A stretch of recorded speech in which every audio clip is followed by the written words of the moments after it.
Hello दोस्तों, मैं doctor Sanju और स्वागत है आपका मेरे इस यूट्यूब चैनल में। दोस्तों, आज के हमारे इस वीडियो में हम बात करने वाले हैं कि प्रेगनेंसी के 5th मंथ के दौरान गर्भवती महिलाओं के शरीर के अंदर क्या क्या चेंजेस आते हैं और साथ ही साथ उसके होने वाले बच्चे के शरीर के अंदर इस दौरान क्या क्या चेंजेस आते हैं, उसके बारे में भी हम इस वीडियो में डिस्कस करने वाले हैं। बट अगर अभी तक आपने मेरे इस चैनल को सब्सक्राइब नहीं किया है तो इसे सब्सक्राइब ज़रूर कर लें, ताकि मैं जो भी वीडियो बनाऊँ हेल्थ से रिलेटेड उससे रिलेटेड इन्फॉर्मेशन आप तक पहुंचते रहे।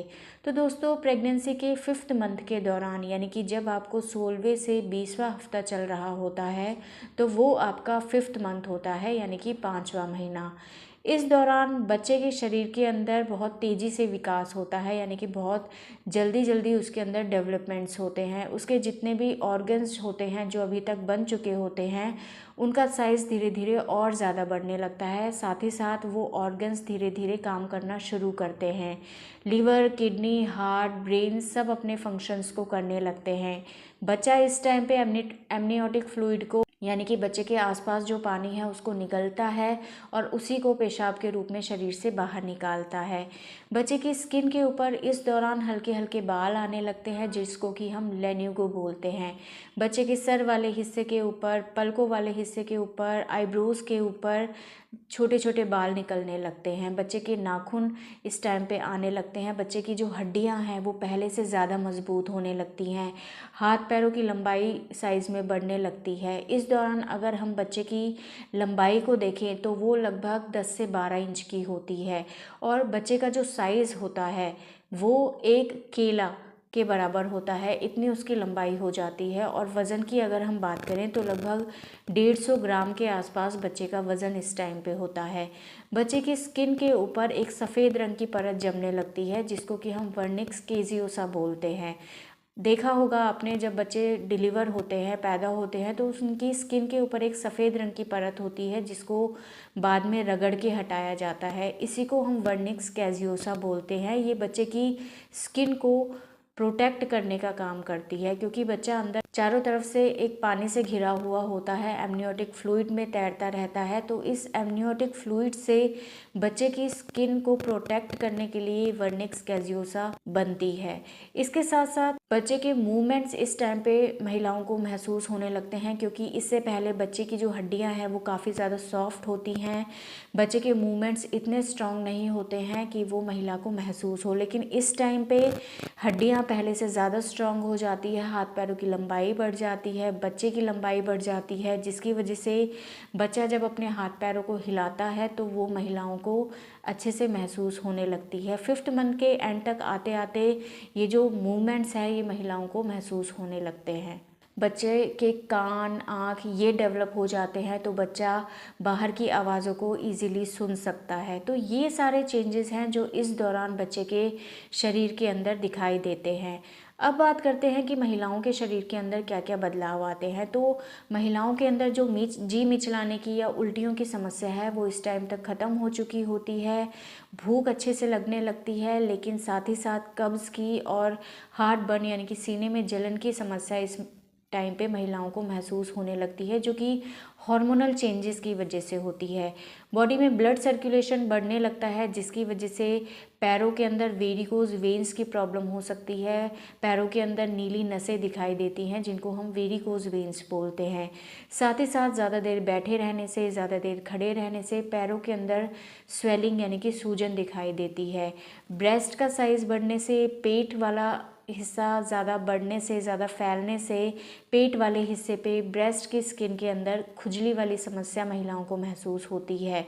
पेट के ऊपर लाइनें बनने लगती हैं, चेहरे के ऊपर झाइयाँ दिखाई देने लगती है, स्किन का कलर पहले से डार्क हो सकता है, जो कि हार्मोनल चेंजेस की वजह से होता है। इस दौरान महिलाओं में सांस फूलने वाली परेशानी रहती है, ब्रीदिंग प्रॉब्लम इस टाइम पे आने लगती है। अगर आपका बीपी ठीक है, आपको डायबिटीज़ नहीं है, आपका हीमोग्लोबिन बिल्कुल ठीक है, पहले आपको सांस नहीं फूलती थी लेकिन अब आपको सांस फूलने लगी है, तो ये प्रेगनेंसी की वजह से होता है। इसके लिए आपको परेशान नहीं होना है। साथ ही साथ इस दौरान महिलाओं को कब्ज़ की परेशानी हो सकती है। तो ये कुछ चीज़ें हैं जो कि महिलाओं के शरीर में दिखाई देने लगती है। अब इस दौरान आपको किन चीज़ों का ध्यान रखना है, तो 5th मंथ के दौरान आपको अपना calcium, iron, folic acid in medicine को रेगुलर लेना है। दूसरा, आपको अपने खाने पीने में बहुत ज़्यादा ध्यान रखना है, क्योंकि इस टाइम पे कब्ज़ की या सीने में जलन की समस्या बहुत ज़्यादा होती है। इसलिए आप अपने खाने में फाइबर युक्त चीज़ें ज़्यादा लें, ज़्यादा से ज़्यादा फ्रूट्स लें, हरी सब्जियां आप खूब खाएं, सलाद आप अच्छे से लें, लिक्विड चीज़ें आप ले सकती हैं। बाहर की चीज़ें या बहुत ज़्यादा घी, तेल, मिर्च मसाले वाली चीज़ों का आप परहेज़ करें। बहुत ज़्यादा चाय या कॉफ़ी इस टाइम पे आप ना लें।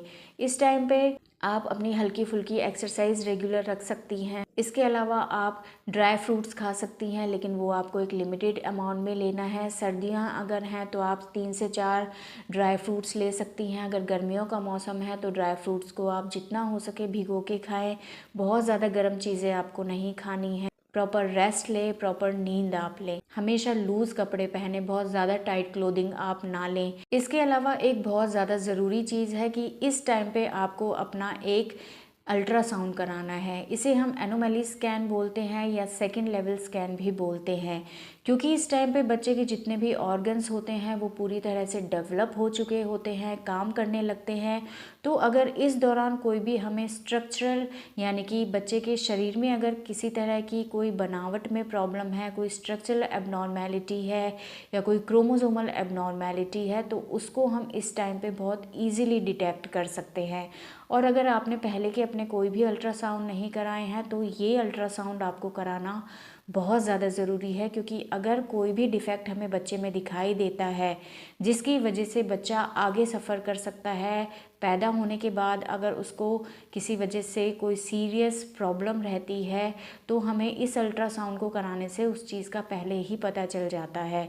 और अगर वो चीज़ ट्रीटेबल है, उसका इलाज किया जा सकता है, तो हम उसके अकॉर्डिंग फिर आगे की प्लानिंग करते हैं। लेकिन अगर हमें लगता है कि वो चीज़ ट्रीटेबल नहीं है और उसकी वजह से होने वाले बच्चे की जान को खतरा है या माँ की जान को खतरा है या बच्चा आगे चल के एबनॉर्मल पैदा हो सकता है, तो ऐसे बच्चे को फिर हम टाइम रहते अबॉर्ट कर सकते हैं। क्योंकि एमटीपी एक्ट के अकॉर्डिंग अगर 20वें हफ्ते तक आपके बच्चे में किसी तरह की कोई एबनॉर्मेलिटी दिखाई देती है जिसकी वजह से बच्चा अगर आगे एबनॉर्मल रहता है या उसकी जान को खतरा रहता है या माँ की जान को उसकी वजह से कोई खतरा रहता है, तो गवर्नमेंट ने ये अलाउ किया हुआ है कि आप 20 हफ्ते तक अपना अबॉर्शन करवा सकते हैं, यानी कि ऐसे बच्चे को आप अबॉर्ट कर सकते हैं। लेकिन अगर ये चीज़ आपको बाद में पता चलती है, यानी कि 20 हफ्ते के बाद आप अल्ट्रासाउंड कराते हैं और अगर बच्चे में किसी तरह की कोई एबनॉर्मेलिटी निकल के आती है, तो फिर ऐसे बच्चे को आपको डिलीवर करना पड़ता है,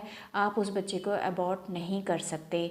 तो इसलिए 20वें हफ्ते तक यानी कि इस 5th मंथ के एंड तक आपको अपना ये एनोमली स्कैन कराना बहुत ज़्यादा ज़रूरी होता है। इसलिए इस चीज़ का आपको बहुत ज़्यादा ध्यान रखना है कि अगर आपको 5वां महीना चल रहा है तो आपको ये अल्ट्रासाउंड ज़रूर कराना है। ये 3D अल्ट्रासाउंड होता है जिसको नॉर्मल भाषा में हम रंगीन अल्ट्रासाउंड भी बोलते हैं और इसको कराना बहुत ज़्यादा ज़रूरी है। तो दोस्तों, ये थी सारी इन्फॉर्मेशन आपके 5th मंथ ऑफ प्रेगनेंसी के बारे में कि इस दौरान आपके शरीर में, आपके होने वाले बच्चे के शरीर में क्या क्या बदलाव आते हैं और साथ ही साथ आपको किन चीज़ों का ध्यान रखना बहुत ज़्यादा ज़रूरी है। अगर इस वीडियो से रिलेटेड आपके किसी तरह के कोई सवाल है जो आप हमसे पूछना चाहते हैं तो आप हमें कमेंट कर सकते हैं और हमारी आने वाली वीडियोज़ को देखने के लिए हमारे इस चैनल को सब्सक्राइब ज़रूर करें। Thank you.